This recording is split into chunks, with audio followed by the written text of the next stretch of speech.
back. Of course, this is Michael, and this is going to be the Influencer Club podcast.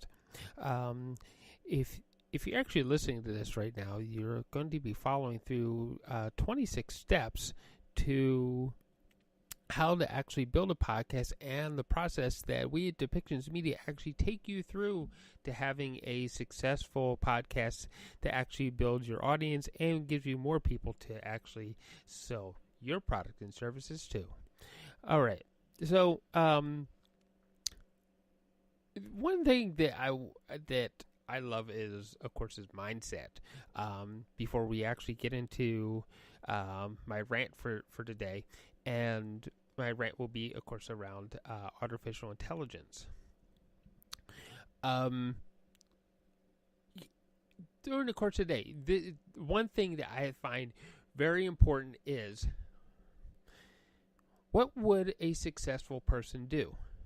So when you get scared or you hit that wall of, crap, I just can't do this, then you sit back, take a breath. I mean, when I say a breath, I mean suck it all the way in from the bottom of your diaphragm and let it back out again. And the thought of, what would a successful person do? Think about your mentor. Think about, it doesn't have to be like a mentor that you actually met. It could be a mentor you met. Hopefully it is. Like one of my mentors, of course, two of my mentors, Albert Einstein and Walt Disney, for very different reasons, which that could be another one of my rants later on. But then you think about what it is what would they do to get through that so that you stay on track towards your success. Okay, so with that being said, let's talk a little bit about AI, artificial intelligence, and what it could actually mean for our society, and what has it already done to our society. Most people may not even know that they already use AI on a regular basis. How many times do you Google search? How many times do you pick up your iPhone and say, "Hey Siri," for that all famous... Oh, well, my phone doesn't want to do it. I forgot. I always put the damn thing on silent. It makes a chime, and there you go.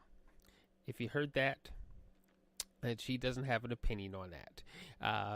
She starts talking to you. That is AI, artificial intelligence, and it is something that we use on a regular basis in our society with computers.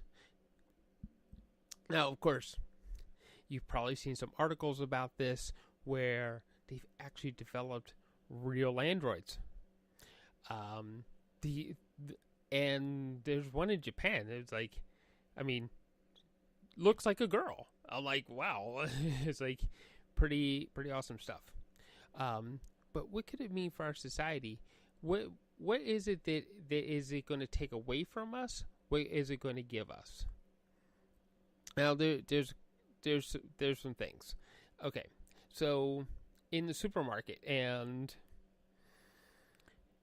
if you use the self-checkout, that is actually another form of AI, because it's taught what to look for, taught how to read the scans, and then taught what the price is. It actually has a learning process to it, and that's the whole point of AI. Can that program actually learn? Google, and Google's a really cool one, because we use Google to help your business get found, and there's like SEO tricks. There's all kinds of things, right? But what you're really doing is you're teaching a Google server about your business, and these are the key things to look for that pertain to my business and how I do things. So that's pretty awesome. I remember the early days of when Yahoo and web crawlers and things like that, and when when these things were just starting to be programmed. And it wasn't necessarily, it was just a way to make a database go.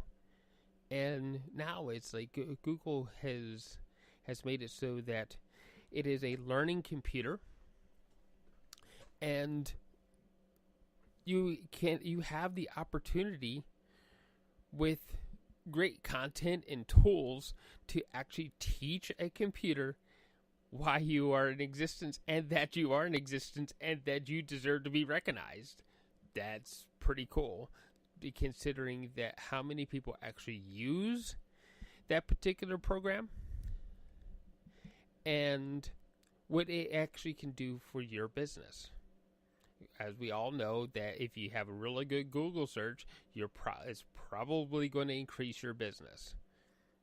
You're probably going to have more people calling, wanting your services or your products, right? We all know that. We also know that we can affect it with things like YouTube and other things that lead into, of course, that Google search. The more content that you have that is valid and searchable, the higher up on the Google search you go, the more people that actually find you, the more potential customers you have. We know that. At least I hope we all know that. Well, okay, so that's one aspect. Then I saw a National Geographic special on YouTube. Oh, by the way, I'm going to fill everybody in on this little secret. If you go to my house and you expect to find network television or cable, probably not going to happen. What you will find is YouTube plugged into my Apple TV. And wait a second, why would I have YouTube and not just network television?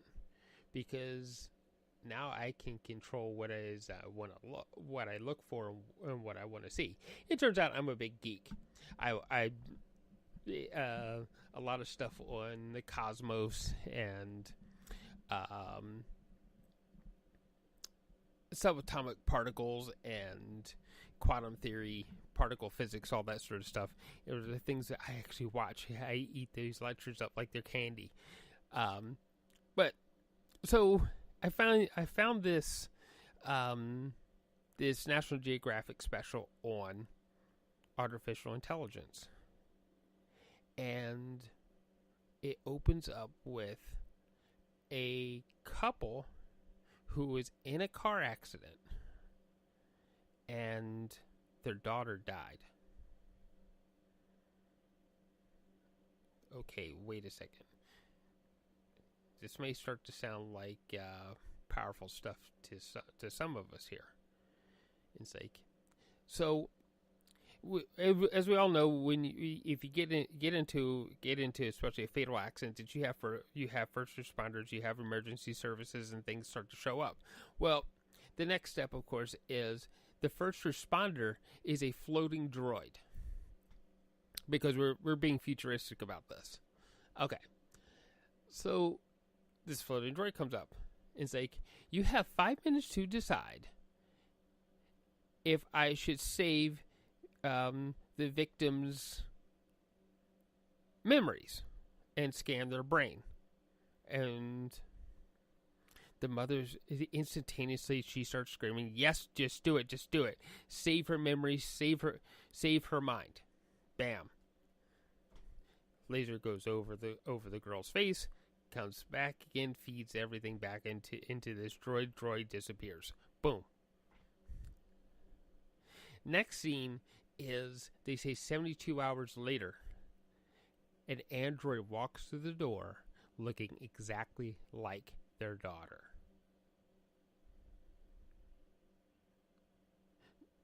Now, wait a second. That's a potential really social change. If we could actually do that. If we could scan a dying person's mind and then upload it into an android, an artificial being. Well, then what? I mean, the implications that have we defeated death? I mean, there's all kinds of questions that come around it. It's like, does it mean that as human beings that we don't have to die any longer? You know, because what if we go beyond artificial intelligence and move into artificial consciousness? What if that little droid, that little floating little orb of a thing with the laser, is able to scan our brain in such a way that it captures our consciousness, and then that gets uploaded into a machine? Interesting thoughts. How could this actually change our society? How could this have an effect on the human race? Now they did other things in the same special. They talked about cyborgs and stuff like that, where you could intentionally have an implant put into your brain that would stimulate certain centers, so that you, for elongated computations and things like that. Now, for my fellow geeks out there who are into particle physics, having a computation run in the background of your brain, and you become your own supercomputer to run a computation on some solution to have to do with particle physics. Now that's a real holy crapper, right? What could that do for our society? What could that do for transportation? Say somebody out there, I'm going to really go out there, I'm going to go Star Trek on everybody out there, and I'm going to do this. What if somebody out there was trying to build a transporter, like in Star Trek? Zip zap, it scans your particles, and it breaks you down into particles, and then sends you off to another place. What kind of implications would that have for transportation? You walk into your transporter and zip zap, you're at work. Zip zap, you're at the grocery store. Right? Hey. When you're talking complex computations like that, and you put it in the background of our brains, which is probably the biggest supercomputer on our planet, amazing things could possibly happen. And that's just one of them. You know? So, anyway, just food for thought. AI, artificial intelligence, artificially affecting current intelligence. Could be some serious game changers out there, and stuff for us to think about as entrepreneurs, as community leaders, and just as members of the human race. All right, so that's my rant for today. Just something to think about now. So go forth and think. And thank you for joining me today, and thank you for listening.